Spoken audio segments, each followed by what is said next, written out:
Chapter 9 of the Giant Killer, or the Battle Which All Must Fight, by Charlotte Maria Tucker.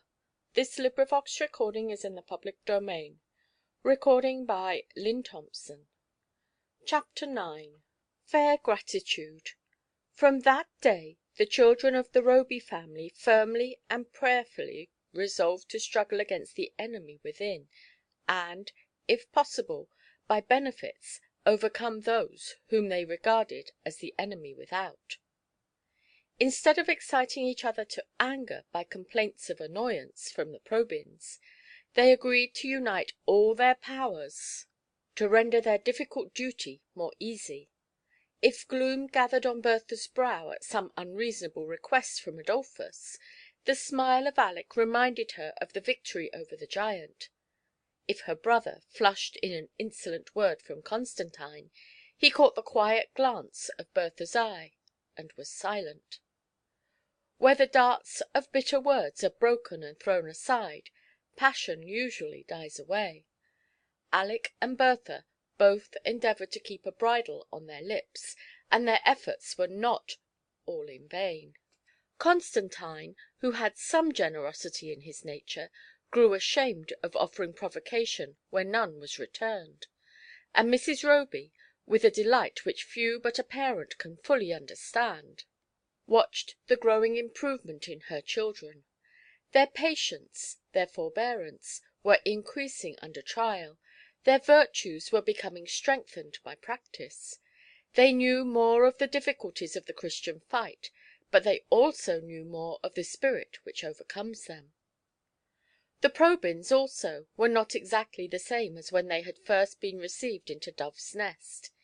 It is true that we do not uproot in a few weeks the weeds that have been suffered to spread for years, that habits of order, obedience, and self–denial are usually of slow growth, because not natural to the human heart. Yet some improvement might be seen, though small, to encourage hope for the future. Adolphus and Constantine had been not as those who fall into the pit of selfishness, but as those who are born and brought up in its depths.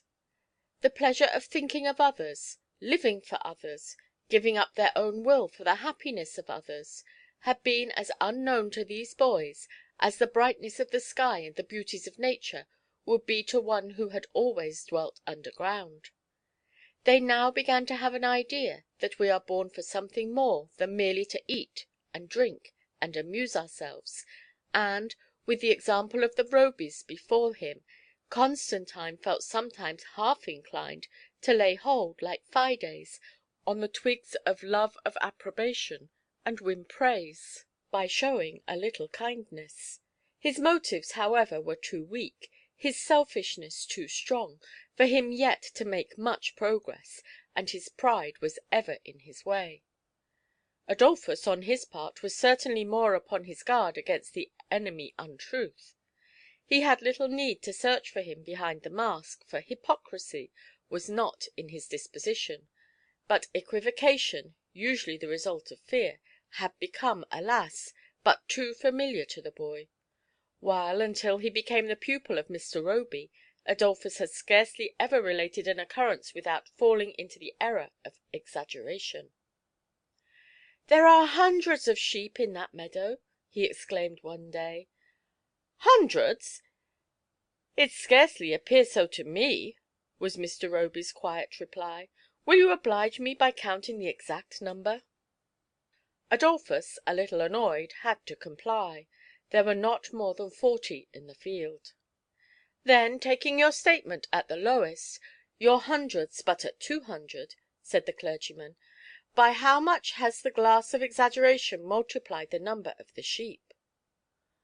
"Oh, I am not half so slow as you think me," cried Adolphus at another time, when some observation had been made about learning. "I can get 20 stanzas by heart before breakfast." "Have you ever tried to do so?" inquired Mr. Roby.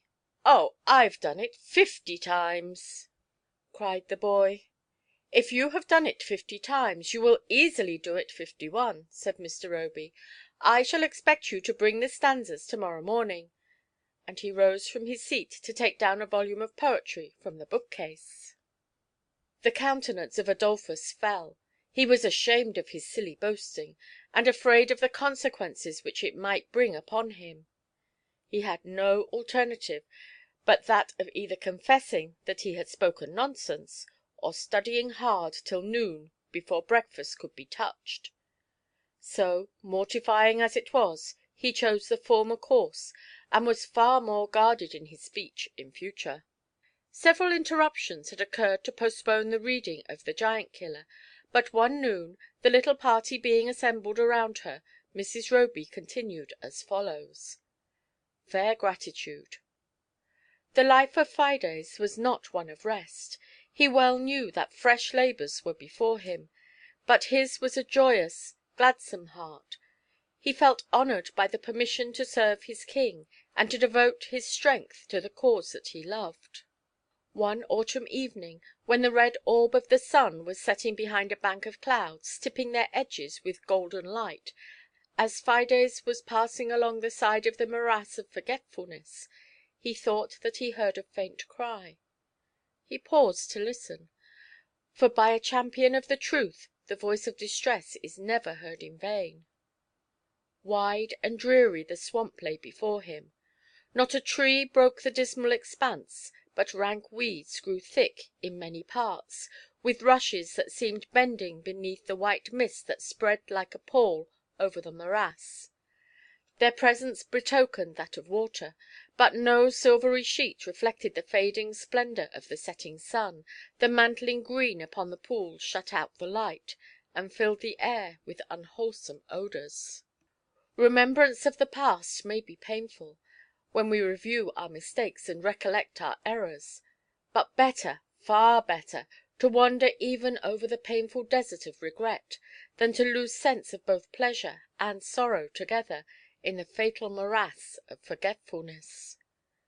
Again that cry, even more faint than before, but Fides felt certain that he heard one. As his sight could scarcely pierce the gathering mist, he lifted up his voice and shouted. From the swamp an answer was returned, as from the voice of a woman in distress. "Help! Help!" it cried, "for I am sinking. In the slough of forgetfulness I shall be lost." Fides hesitated for a moment, then his resolution was taken. Whatever might betide him in the attempt, he must venture to the rescue of the sinking sufferer. With a light and springing step he bounded forward some little distance in safety, and could now see, not far from where he stood, the form of a woman struggling in the swamp. But between her and him lay a part of the morass too soft to be traversed securely, though the ground upon which the knight rested his foot was firm. Then a thought came to the mind of Fides, and he instantly acted upon it. The long cord of twisted silk and gold, by which he had climbed from the pit of selfishness, he had borne along with him ever since, wound in many a fold round his form. He speedily unrolled it, and grasping one end, he fastened his shield to the other, and then flung the buckler, with a strong arm and a steady aim, in the direction of the sinking woman. She touched it, grasped it, laid hold upon it, and as one who, when drowning, clings for life, and by means of the soft bright cord of love, Fides gradually drew her to firmer ground, where the trembling one might rest in safety. As she thanked him fervently again and again, the earnestness of her manner giving force to her words, her voice tremulous with emotion as she spoke, Fides thought that a being more exquisitely lovely his eyes had never beheld. The angel sweetness of her face told of a spirit pure, loving, and holy. Every movement was full of grace, and it was no marvel that the world, enchanted with her beauty, had surnamed her Gratitude the Fair. "Gentle maiden," said Fides, "by what strange misadventure hast thou fallen into yon dangerous swamp?" "I was flying from my enemy, the stern giant Pride, from him who seeks to destroy me. The very name of gratitude is hateful to his spirit. He would slay me if he could. or if not, drive me forth to dwell among savages or the beasts of the field. Even with bears, with lions, I would be safer far than with him. He tracked me this evening as, hard by this place, I bore home a large basketful of benefits, which I had been gathering in order to preserve. The instant that Pride saw me, he pursued me. I dropped my burden in the haste of my flight.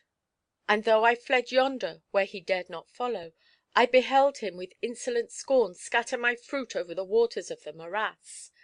I fear to meet him now on my homeward way. I shall perish by his cruelty at last." "Fear not, fair Gratitude," replied Fides. "This sword shall be drawn in thy defence.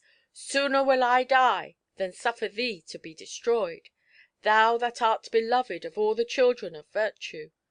Let me escort thee now to thy home. Then, without delay, will I seek out that giant who would sink Gratitude in forgetfulness." So Gratitude led Fides towards her dwelling, and much they discoursed by the way of the giant who was now to be overcome. "Pride is a prince amongst the giants," said the maiden. "Not one has greater power than he. He is also one of the most artful of thy foes. He can often assume the manner and garb of a citizen of the land, and he can speak its language in a way to deceive even an experienced ear." "How then shall I know him?" asked Fides. "He speaks the language well," replied the maiden, "but yet is unacquainted with the character in which it is written. This Pride has never learnt, and by this thou mayst easily detect him. But there is a friend of mine, named Experience, who dwells not very far from this place. When thou hast passed over the hill to our right, the sound of his hammer on the anvil will be thy sure guide to his forge.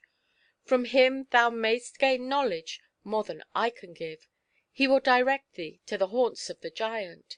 He will also tell thee of a marvellous and precious thing, which once belonged to the treasury of thy king, but was stolen thence by the giant.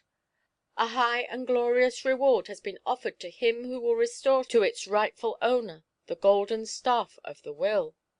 Mayst thou have strength to wrest it from Pride, and may I be granted strength to free thee from thy persecutor."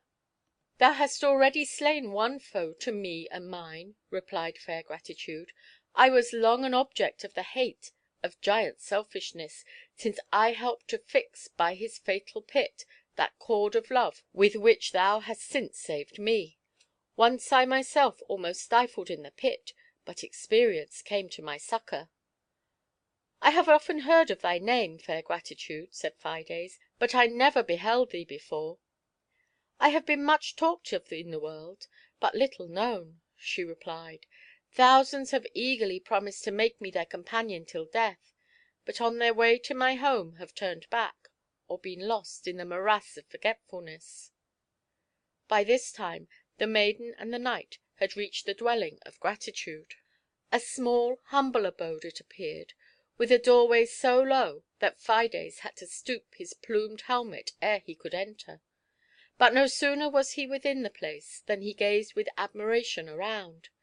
He found himself in a goodly dwelling, lighted by a beautiful silver lamp, which cast soft radiance like moonlight, and in diamond letters glittered the word Memory, inlaid in the clear metal. It was the daily occupation of fair Gratitude to keep this lamp perfectly bright. With her own hand she fed it with precious oils, which shed a delicious perfume through the place. By the mild light of Memory, Fides beheld that the room in which he stood was hung round with exquisite pictures, all of which represented scenes beautiful to the eye and pleasing to the heart. In one a mother was tenderly bending over the cradle of a helpless babe. In another, a father, with the best of books open before him, was instructing a fair–haired child. One picture showed a poor widow receiving aid from a generous friend.